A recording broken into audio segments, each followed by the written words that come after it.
اهلا بيكم في فيديو جديد هنا في هولندا. في فيديو النهارده هشرح لكم في انجاز رواتب المهن مختلفه هنا في هولندا زي دكتور، محامي، مهندس وايا كان، وجنب كل وظيفه الاعلان بتاعها بفرصه التوظيف، وكل معلومه هقولها النهارده من موقع الحكومه الهولنديه CAO، وفي نفس الوقت من مواقع موثوق منها، ويعني ايه الحد الاقصى للرواتب، ويعني ايه بروتو، ويعني ايه ناتو. فمش هقول اي كلام وخلاص، يلا بينا نبدا الفيديو. بص يا صديقي، خلينا قبل ما نبدا اقول لك يعني ايه بروتو ويعني ايه ناتو. انت بتروح تتفق على وظيفه، فبيقول لك مثلا الوظيفه دي عامله 3000 يورو، فانت تفرح وهوب بتقوم الضرايب داخله واخده منك جزء من الراتب، واللي بيوصلك في الاخر ده اللي هو الناتو. يعني من الاخر بروتو ده اللي قبل الضرايب، وناتو ده اللي بعد الضرايب. كده يبقى انت عرفت يعني ايه بروتو ويعني ايه ناتو. خليني بقى اقول لك ايه هو الحد الادنى والحد الاقصى للرواتب هنا في هولندا. الحد الادنى للرواتب هنا في هولندا هو 1995 يورو، وده لو سنك 21 سنه فيما فوق.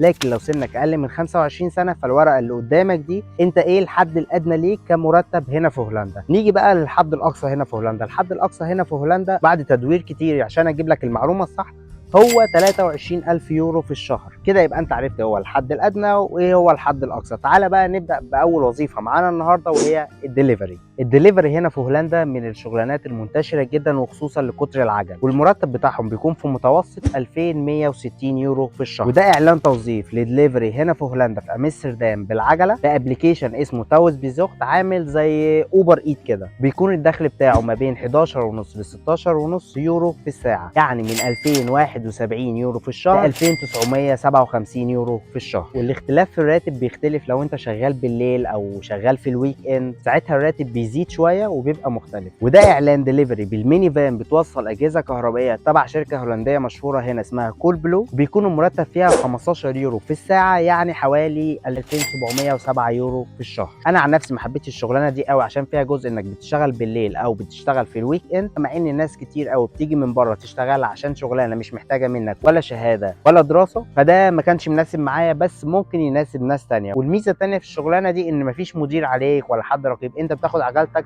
توصل اكل في المدينه وبس كده. نيجي بقى لتاني شغلانه معانا النهارده، وهي الكاشير. الكاشير هنا في هولندا لا اما بتبقى كاشير في محل او كاشير في سوبر ماركت، وبيكون متوسط الدخل بتاعه حوالي 2106 يورو في الشهر. وطبعا مرتبك ممكن يزيد، وده بيعتمد المحل اللي انت هتشتغل فيه، في مثلا في وسط المدينه ولا في منطقه هاديه شويه ما فيهاش شغل كتير، فده بيحدد راتبك. وده اعلان توظيف لكاشير هنا في هولندا في سوبر ماركت اسمه يامبو، وده من اشهر السوبر ماركتات هنا في هولندا. بيكون الاسبوع فيه ب 647 يورو، يعني حوالي 2900 يورو في الشهر. وده برضو بيكون فيه شغل ليلي وفيه شغل في الويكند. والشغلانه دي ولا بتحتاج منك شهاده ولا دراسه هنا في هولندا. نيجي بقى للشغلانه رقم 8، ودي اكتر شغلانه طلبت مني ان اتكلم فيها، وهي شغلانه السائق او السواق هنا في هولندا. بص يا صديقي، في 3 طرق عشان تبقى سواق هنا في هولندا. اول حاجه لا تبقى سواق تاكس او سواق اتوبيس او سواق عربيه نقل كبير. اول حاجه معانا وهي سواق التاكس. سواق التاكس متوسط الدخل بتاعه هنا في هولندا 2025 يورو في الشهر، وده اعلان لوظيفه ما بين 13 ل 15 يورو في الساعه، يعني بمعدل 2471 يورو 2836 يورو في الشهر. تاني حاجه معانا هو سواق الاتوبيس. سواق الاتوبيس هنا في هولندا بيكون متوسط الدخل بتاعه 2685 يورو في الشهر، وده اعلان لوظيفه عايزين سواق اتوبيس بياخد ما بين 2600 ل 3000 يورو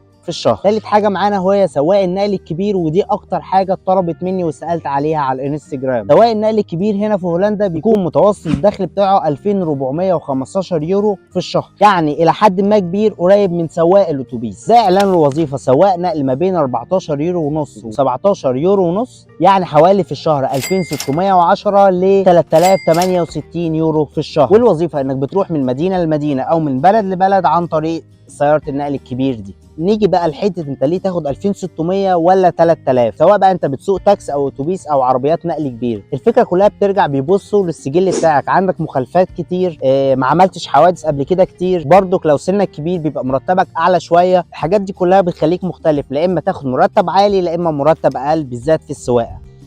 نيجي بقى لشغلانه رقم 7 وهي عامل في مصنع، والشغلانه دي برضك مش بتحتاج منك شهاده. الشغلانه دي الدخل فيها مختلف، يعني لو انت شغال في مصنع عربيات زي سكانيا يختلف دخلك عن لو انت شغال في مصنع ملابس او مصنع مواد غذائيه، عشان الشغل مختلف. بس خليني اقول لك متوسط الدخل فيها هو 2215 يورو في الشهر، وده اعلان من شركه توظيف عامل في مصنع ما بين 2250 ل 2300، والنوع ده من الشغل موجود كتير منه هنا في هولندا. وده اعلان تاني لشركه سكانيا، وده مصنع عربيات لصناعه عربيات النقل الكبير، وبيكون فيها الساعه ب 15 يورو، يعني بحوالي 2700 يورو في الشهر. نيجي بقى للشغلانه رقم 6 وهي عامل في مطعم او جرسون، واسمحوا لي ادخل معاها شغلانه الطباخ. الجرسون بيكون متوسط الدخل بتاعه 2160 يورو في الشهر، وده اعلان لجرسون في مطعم في فندق، بياخد من 14 ل 18 يورو ونص في الساعه. ده طبعا بيرجع لو كان عنده خبره قبل كده في شغلانه الجرسون، ودي برضو شغلانه مش بتحتاج شهاده.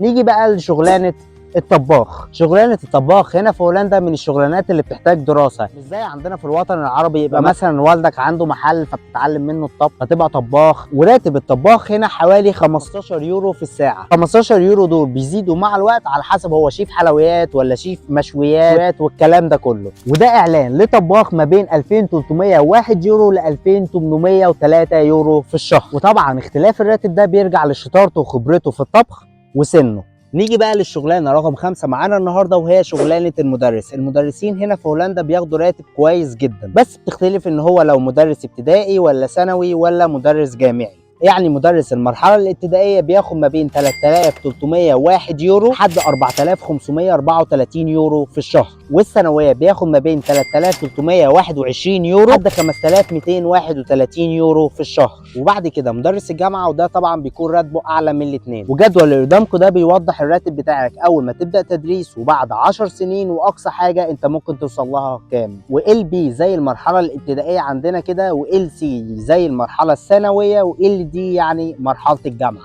والجدول ده من موقع وزاره التعليم الهولنديه. طبعا المدرسين هنا في هولندا مطلوبين جدا. ممكن المدرس هنا يعمل اكسترا ورك. انا كانت مدرسه اللغه الهولنديه ليا هي مدرسه انجلش للمرحله الابتدائيه، وفي نفس الوقت بعد شغلها بتدي كورسات لغه هولنديه. وده اعلان لمدرس ثانوي ب 5000 يورو في الشهر في مدرسه ثانويه. نيجي بقى للشغلانه رقم 4 وهي التمريض. والتمريض من اكتر الشغلانات اللي انا اتسالت فيها برضه، وعايز اقول لك ان التمريض من اهم الوظائف هنا في هولندا، ومش بس في هولندا، لا في اوروبا كلها. بس طبعا التمريض كل تخصصاته بيختلف الدخل على حسب تخصصك. بس متوسط الدخل فيه ما بين 2112 يورو ل 4809 يورو في الشهر. وطبعا كل ما كان تخصصك مطلوب اكتر كل ما كان راتبك اعلى. يعني مثلا تمريض رعايه المسنين وده هتلاقيه مش موجود كتير، فمعظم الوقت الراتب بتاعه اعلى شويه من باقي التخصصات. معنى كده ان باقي التخصصات راتبها مش عالي، لا باقي التخصصات برضو راتبها عالي، بس رعايه المسنين والتخصصات اللي اقل شويه مطلوبه اكتر. اعلان لممرضه او ممرض جونيور ما بين 3025 ل 3061 يورو في الشهر، وده طبعا مبلغ كويس جدا للمعيشه هنا في هولندا. ومعظم الوقت هنا التمريض والمدرسين بيزودوا مرتباتهم. نيجي بقى لثالث وظيفه معانا النهارده وهي المحامي. المحامي هنا في اوروبا من الوظائف المهمه جدا والقليله، لانه مش بس بيدرس قانون الدوله اللي هو فيها، لا بيدرس القانون الاوروبي بشكل عام، ودايما بيبقى مطلع عليه. وبيوصل متوسط راتب المحامي هنا في اوروبا 4630 يورو في الشهر. ولو انت في امستردام يعتبر اعلى دخل المحامي هناك، وبيوصل دخله الى 670 يورو في الشهر،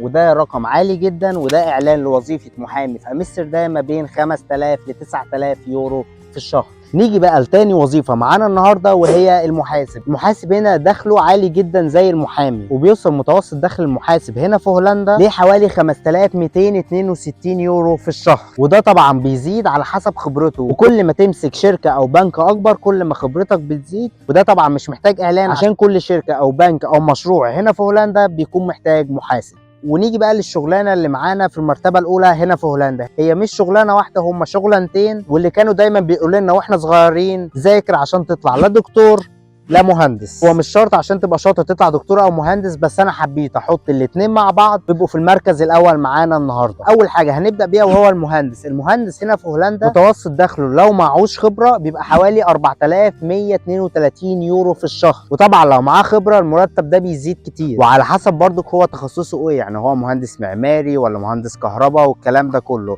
ويا سلام بقى لو هو مهندس اي تي او مهندس في الاتصالات او هندسه برضك في الطاقه المتجدده زي الخلايا الشمسيه والكلام ده كله. مش معنى كده ان باقي التخصصات مش مطلوبه، لا باقي التخصصات مطلوبه، بس اللي انا قلتهم دول مطلوبين اكتر شويه. وده اعلان مهندس سينيور في الداتا انجينيرنج في احد البنوك الهولنديه هنا اسمه اي بي ان، والراتب عامل 7917 يورو في الشهر. وباقي التخصصات مطلوبه برضك، ولو انت مهندس حديث التخرج بتبدا بمرتب كويس وبعد كده بيزيد مع الوقت مع خبرتك. نيجي بقى للدكتور. الدكتور هنا في هولندا متوسط دخله 8150 يورو في الشهر. كلامي هنا على الطبيب العام، يعني مش تخصص معايا، يعني مش دكتور اسنان ولا دكتور عظام او دكتور معايا، لا انا بتكلم هنا دلوقتي على الدكتور العام. باقي التخصصات برضك رواتبها كويسه جدا هنا في هولندا. ده اعلان لطبيب عام هنا في هولندا اللي هم بيقولوا عليه الهاوس ارتست، ما بين 65 ل 70 يورو في الساعه، يعني شهريا ما بين 11700 يورو ل 12600 يورو في الشهر.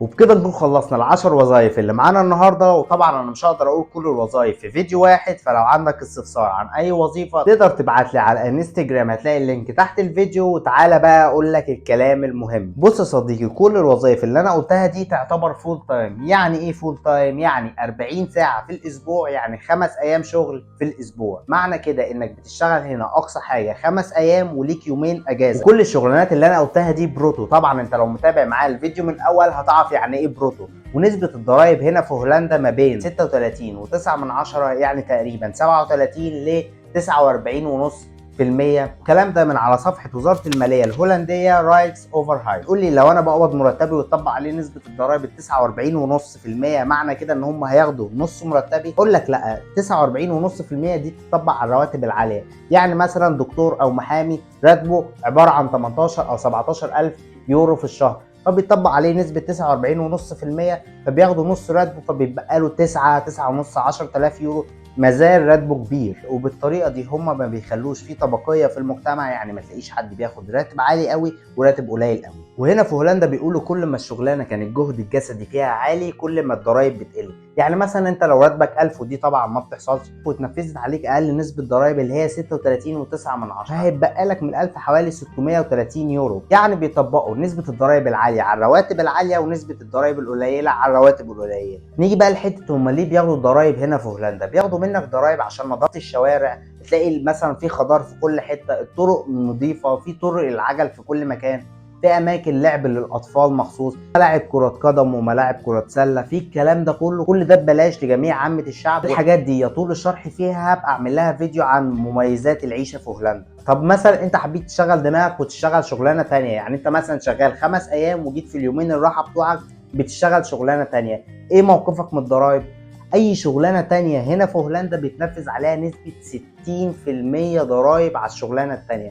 معنى كده لو انت اشتغلت 5 ايام وجيت في يومين الويك اند بتوعك قررت تشتغل وراتبك كان 1000، هتاخد من 1000 دول 400 يورو بس، يعني هياخدوا نسبة ضرايب 600 يورو. ومعنى كده لو انت اشتغلت شغلانه واحده وخدوا منك ضرايب هتقدر برضك تعيش هنا في هولندا بكل اريحيه، عشان اسعار المنتجات رخيصه مقارنه بالدخل الشهري للشخص. ولو حابب تعرف اسعار المنتجات هنا في هولندا، انا في فيديو كنت عملته 100 يورو ممكن تجيب لك ايه في السوبر ماركت، هبقى احط لكم اللينك برضك بتاعه تحت الفيديو، ما تنساش تتفرج عليه. وبس دي كانت نهايه الفيديو، فما تنساش تعمل شير للفيديو عشان غيرك يستفاد، ولايك، وتعمل سبسكرايب للقناه عشان تشوفوا الفيديوهات الجايه. اشوفكم الفيديو الجاي، يومكم لذيذ، سلام.